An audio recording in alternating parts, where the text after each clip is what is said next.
Well, this was a waste of a good idea. Today I'm going to be talking about the Tom and Jerry comedy show, released in 1980 and only lasted for 15 episodes. And to be honest, after watching all but episode 14 of this series, I can see exactly why. The Wikipedia article in Google would make you try to believe that this show lasted longer than it actually did, claiming that the show lasted from 1980 to 1982, but the reality of it all is that this show only lasted for less than a year. And honestly, I really am glad that this show didn't last that long, because wow, this show is not good. I was expecting this show not to be good, because this show's slapstick and animation is some of the worst in the franchise, and before going through all the episodes and looking at them with a critical eye, I thought I was going to find this show bland and boring aside from the obvious problems I have with this show, such as the animation music. And while those bland and boring aspects are here, everything else, the more that I watched from this one, the more that I got annoyed. But before I start getting into what my issues with this show are, I'm going to need to give my thoughts on this franchise, since this is technically the first time that I'm talking about Tom and Jerry. I could count Tom and Jerry Willy Wonka, but that film felt like it shouldn't have involved Tom and Jerry at all. So I'll say this right now, I am a huge fan of Tom and Jerry. Alongside Looney Tunes, Tom and Jerry are a classic duo that launched Hanna-Barbera and Joseph Barbera into popularity. I think that the classic MGM cartoons are great, and Tom and Jerry Tales is good, as well as the 2014 Tom and Jerry show. But much like Looney Tunes, as well as Ninja Turtles, because there are so many products that involve Tom and Jerry, the quality in the franchise has been very hit or miss. With every good thing that Tom and Jerry have been involved with, there's also a not so good thing that came out of the franchise. In terms of their cartoon shows and shorts, the only ones that I can really pinpoint as good are the original MGM shorts that involved Hanna-Barbera and Joseph Barbera, Tom and Jerry Tales, and the 2014 Tom and Jerry series. The others, I think, range from okay, like the Chuck Jones shorts or Tom and Jerry Kids, to just kinda bad like the Gene Deitch shorts or today's subject, the Tom and Jerry comedy show. I haven't seen the 1975 Tom and Jerry show, just to let you know, but heard awful things about it. And in terms of their movies, that category is actually worse. There are only 3 of these movies in which I actually like: The Magic Ring, Blast Off to Mars, and Fast and the Furry. The others range from me being bored to being downright infuriated while watching due to being incredibly lazy. And that brings me into saying that I don't think that the Tom and Jerry comedy show is the worst of the entire franchise. The worst in the television category would probably be the 1975 Tom and Jerry show, but I haven't seen it.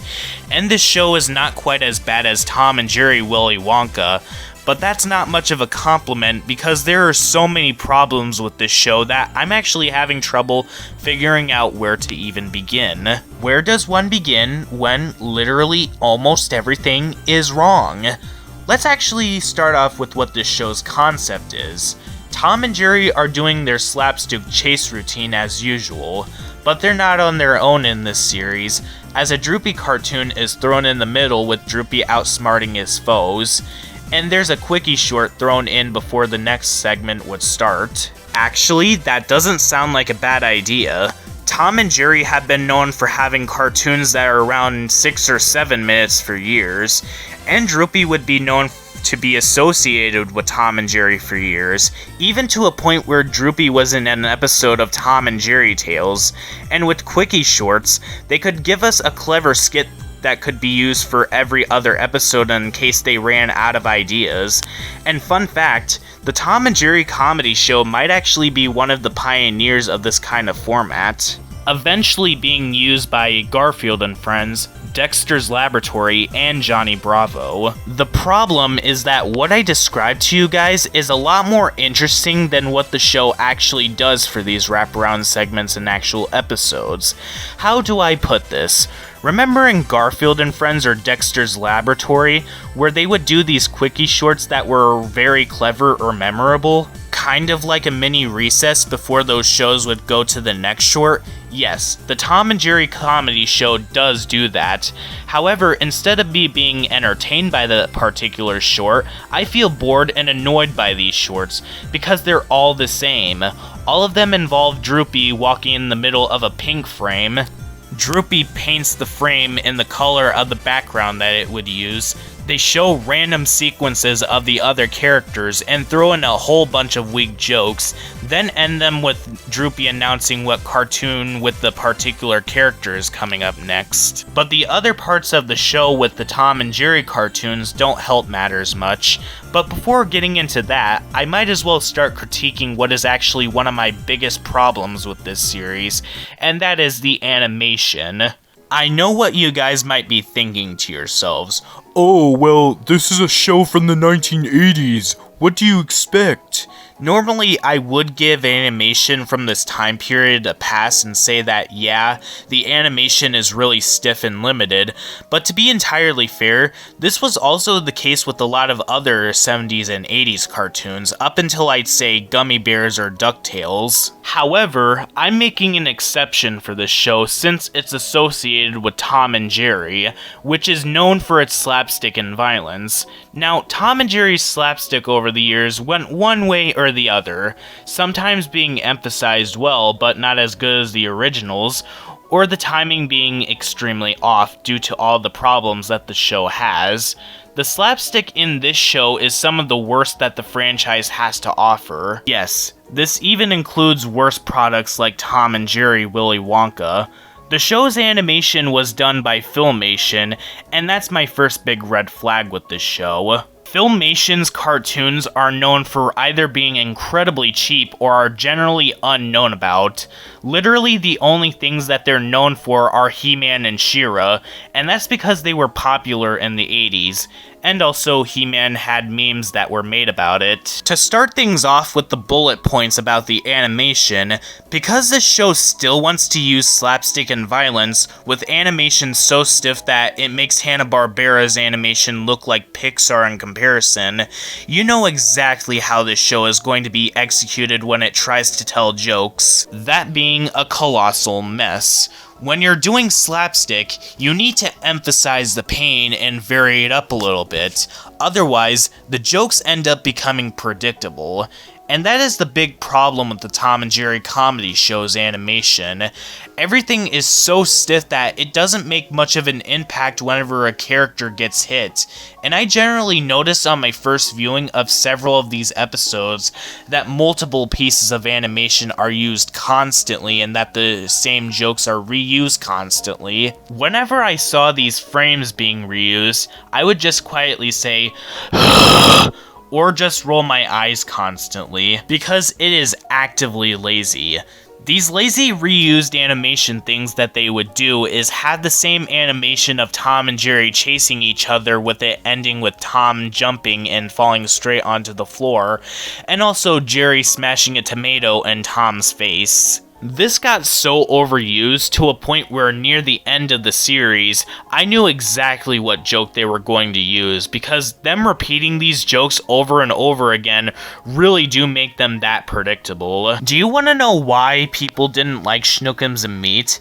It was not only because the show desperately tried copying what made Ren and Stimpy so good, but had second thoughts where it felt like it didn't want to be Ren and Stimpy. Also, having two thoughts clash with one another. Basically, imagine those problems being applied to Tom and Jerry.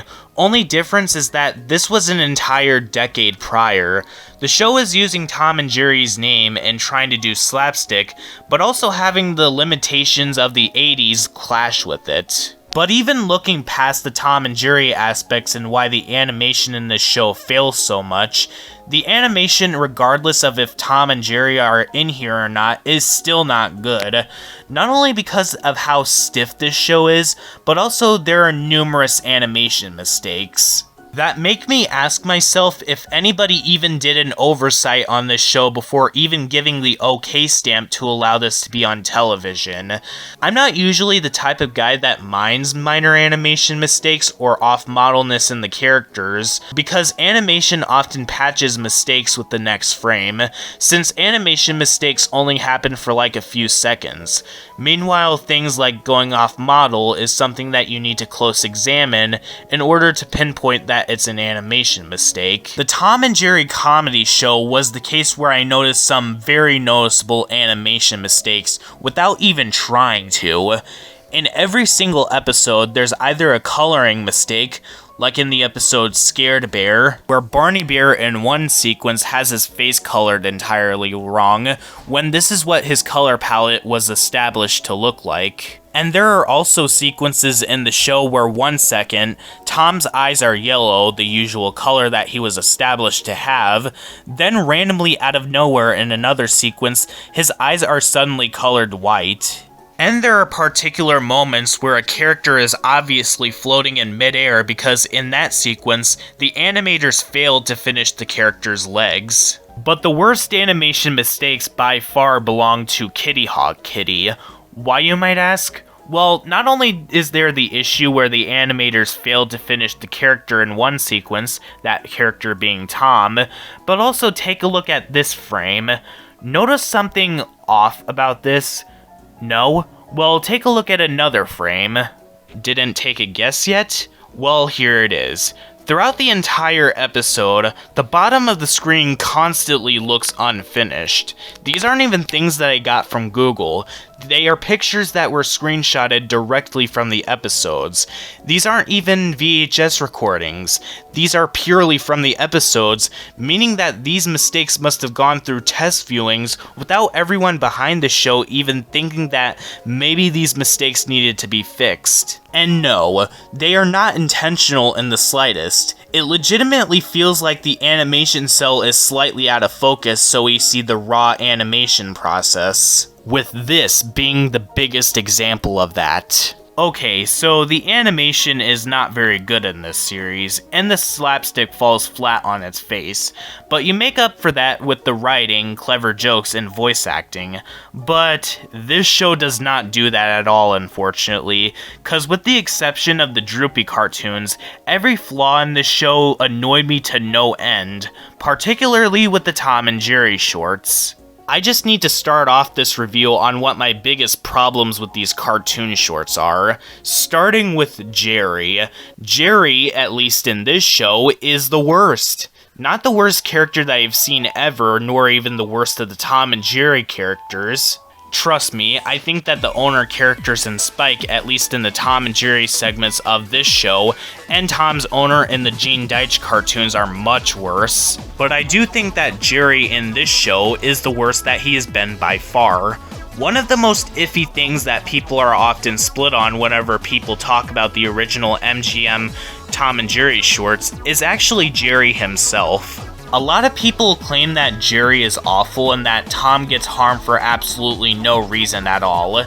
I'm going to have to disagree with that for several reasons. In the original Tom and Jerry cartoons, and even the Chuck Jones cartoons, as average as I think they are, have Tom be the one who starts the things that Jerry gets revenge for in these cartoons. And there was a reason why Tom was often punished for what he did in the original cartoons. He was very cocky, egotistical, stubborn, prone to anger, starts things with Jerry to make him want to get revenge on him, and so much more. While I don't get what others say whenever they talk about when people have this issue with the original MGM cartoons, if people were talking about the Tom and Jerry comedy show with this issue, I would honestly be on board with them because this is not Jerry at all. In the original MGM cartoons, Tom and Jerry Tales, etc., Jerry would only do these things that could be considered sadistic towards Tom, because Tom would do something towards Jerry to make him want to get back at Tom. In this show, for the most part, Tom doesn't even do anything to Jerry before he starts wanting to mess with Tom to get him into trouble. In the episode Go For It, Tom is tasked with getting rid of this gopher that is eating his owner's vegetables, and Jerry decides to join him for no reason. When it gets to the point where it was about to have a happy ending for Tom and this gopher, since the gopher himself got all the vegetables that he needed to hit the road, and Tom was given a break for that night with milk, Jerry at the last moment decides to plant new vegetables, probably just to mess with Tom and have the gopher stay. Snowball. Jerry was the one that started the entire chase because he plays a video game with the volume high up when Tom is trying to sleep. Get along, little Jerry. Tom is being put in charge of making sure that his owner's luggage is intact. Jerry is literally eating the food that is in the picnic basket, which counts as the luggage.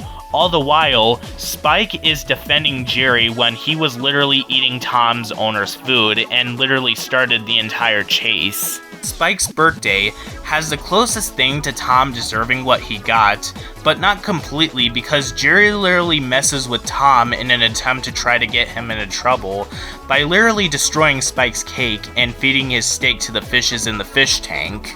Tom did slightly get what was coming to him for trying to sneak around the table and eat Spike's cake and steak, but not from Jerry because Tom didn't do anything to him. No museum piece. Jerry and Tuffy decide to torment Tom by depriving him of a fish that he got from the trash because he unintentionally ruined Jerry and Tuffy's game. Mouse over Miami. Same thing as Get Along, Little Jerry. Spike constantly beats up Tom for doing his job and making sure that his owner's food is intact. And Super Stalker. Tom is put in charge of a supermarket.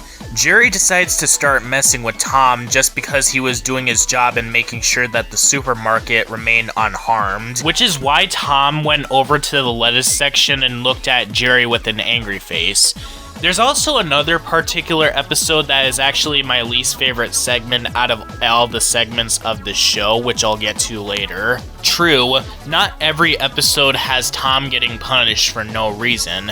There are some episodes where, yes, Tom is the one that started the entire chase between him and Jerry, but the episodes that I mentioned are a lot of examples of Tom not doing anything wrong, and are examples of Jerry starting the chase for no reason. But if these examples of Jerry being unlikable isn't enough to convince you that Jerry is at his worst in this series, Most Wanted Cat proves otherwise, where Jerry literally puts his own well-being over Tom's personal preferences and feelings.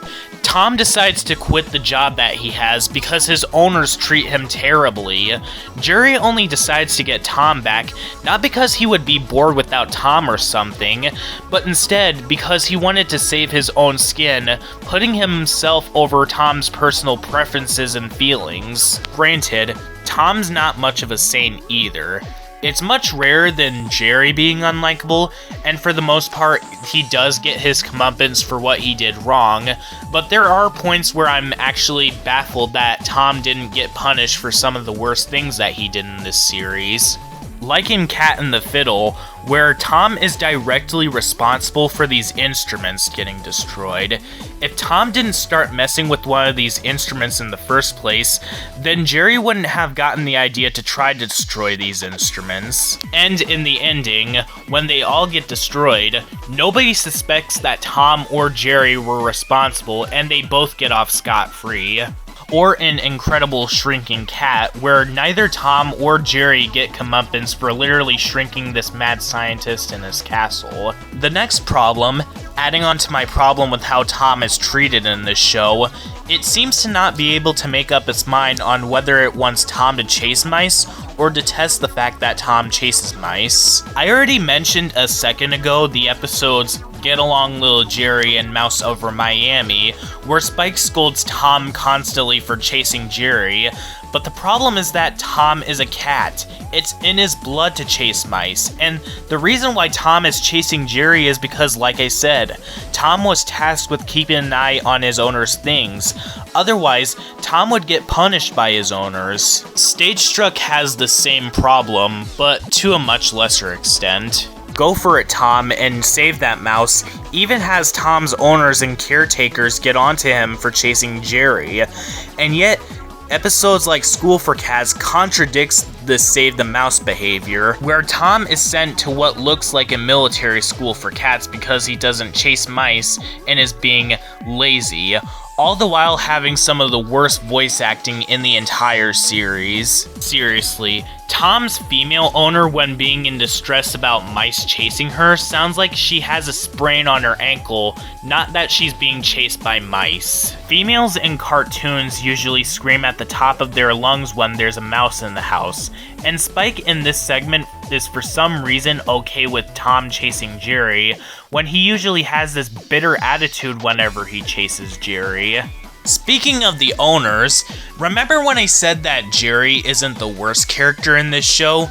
Well, I said that because that title actually belongs to the owners. The owner characters in this show are definitely runner-ups for the worst owner characters in all of Tom and Jerry.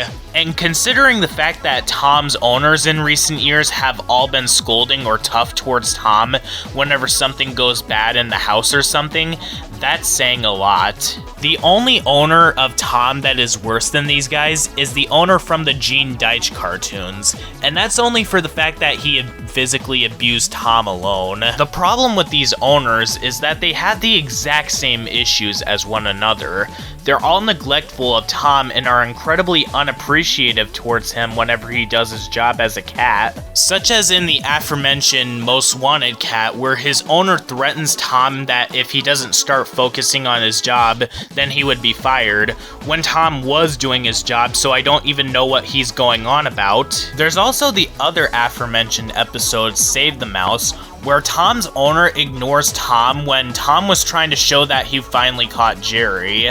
Super Stalker has Tom's boss threaten him that if things aren't the way that he put it, that he would kill Tom by having him be put in the dumpster. My least favorite segment of the entire series is Heavy Booking. In this segment, Tom is basically forced into being as silent as possible, otherwise this babysitter that is in charge of this library would kick him all the way to Mars, while Jerry tries to make a bunch of noise and get him into trouble for no reason. It's my least favorite episode of the entire series because not only is the authority figure of Tom incredibly unlikable, overreacting to the most minor bit of noise, but also Jerry tries to wake up this owner character to get Tom into trouble, when Tom, no joke, didn't do anything to Jerry at all. All he did was angrily look at Jerry, but that's because Jerry was making a bunch of noise to get this owner character to snap hard at Tom. And this was the first segment of the second episode of the entire series. The other problems with the owner characters in Spike, whom the latter is an incredibly obnoxious white knight that defends Jerry for no established reason, is not only their unlikableness, but at one point, they became severely flanderized to the point of becoming idiotic to fit the plot. In the episode Say What, this parrot that was dropped off at the house basically smart-mouths the owner character in Spike, and they actually think that the one that is smart-mouthing them is actually Tom, when they should know full well that Tom doesn't talk. And even if he did start talking, his mouth would be moving, and why would the owner character even believe that Tom is talking? The owner characters don't even know that their pets can talk, and yet I'm suddenly supposed to believe that they know that they could talk? There's also some other problems that I could talk about in this show, like how the voice actors, for when they're voicing the human characters, don't sound like they're actually trying, or how the voice actors for both Tuffy and Spike don't fit with the characters that they actually are. Because Tuffy doesn't sound like a kid, but instead like an adult, when Tuffy is supposed to be a child character. Or how Spike doesn't sound like the tough dog that he was given the voice for in the other Tom and Jerry products. But I don't need to repeat myself since I already pointed out what my issues are with the voice acting, but instead let's focus on some of the more minor issues. Tom and Jerry was always seen as a comedy series. This show is even called the Tom and Jerry Comedy Show.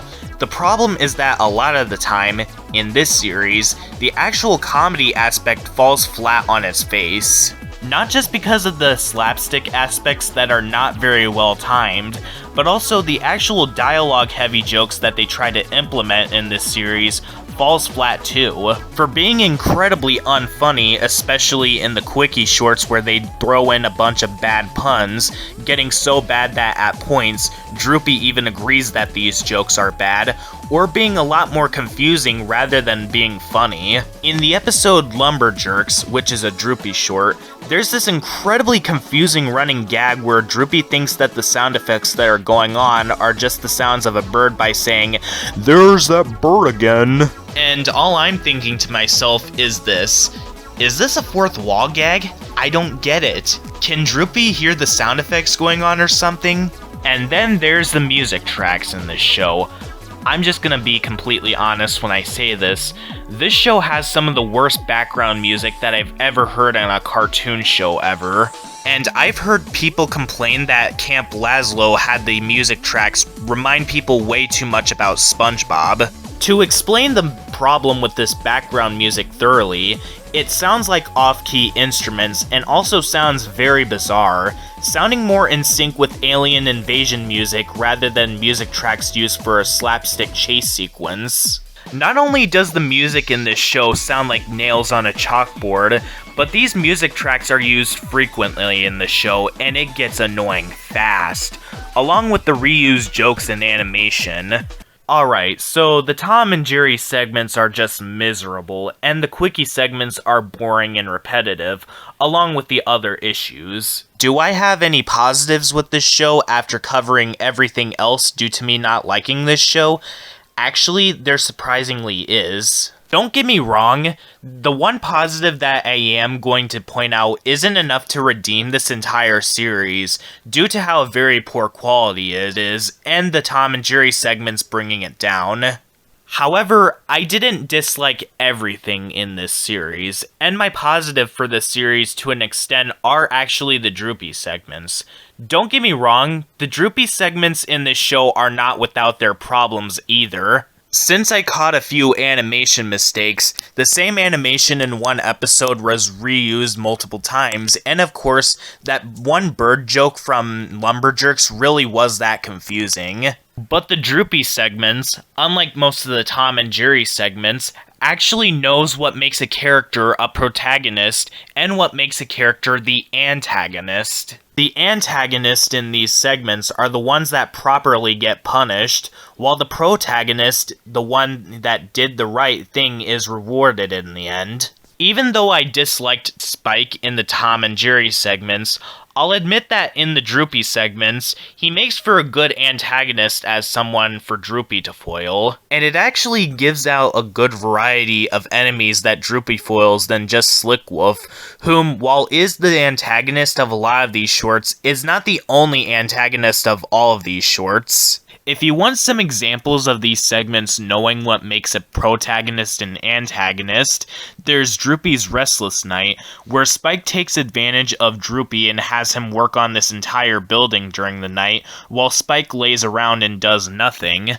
And the episode ends with Droopy getting all the credit while Spike gets the short end of the stick. Matterhorn Droopy. Slickwolf takes advantage of Droopy and gets hurt in the process, and ends with Droopy getting his money back. Pest in the West. Despite its animation repeating multiple times, it has Spike and Slickwolf trying to rob Droopy and they both get arrested at the conclusion. Scared Bear, despite that animation mistake, has Slick Wolf trying to scare Droopy and Barney Bear away from this house so he could have the treasure all to himself, and it ends with Droopy coming out on top. Disco Droopy. Slick Wolf tries to sabotage Droopy to where he loses the competition, but loses in the process. Lumberjerks, despite that confusing running gag, Slick Wolf and Spike tries to cheat to try to win the Lumber Games, but both lose. Getting the Foot, Slick Wolf tries to sabotage Droopy's attempts to try to capture Bigfoot and gets comeuppance for doing it. And finally, A Day at the Bakery, where Spike decides to sabotage Droopy's cake. All the while, Droopy is helping Spike with this cake and still calling Spike his friend. And the episode ends with Spike only getting a bone while Droopy gets to have dinner with the celebrity. Sure, Spike didn't fully get punished for what he did, but he didn't get the better reward that Droopy actually did get. But in all honesty, that's the only major positive that I do have for this show, and as I said before, the Droopy segments aren't perfect either because of the things that I already explained. So what do I recommend from this show? Well, honestly, I think that the Droopy shorts are the only things from this show that is kind of worth watching, and even then, that's very debatable. Depending on if you even like Droopy or not, everything else from the show, honestly, the best recommendation that I can make for this is that this is one of the few things on television involving Tom and Jerry where it's best that you should probably skip and stick with the original MGM cartoons, Tom and Jerry Tales, the 2014 Tom and Jerry show, etc. I'd even say that you would be better off watching Tom and Jerry Kids than this, because as average as I think that show is, it at least tries to take advantage of its concept and try to represent Tom and Jerry the best way that it can.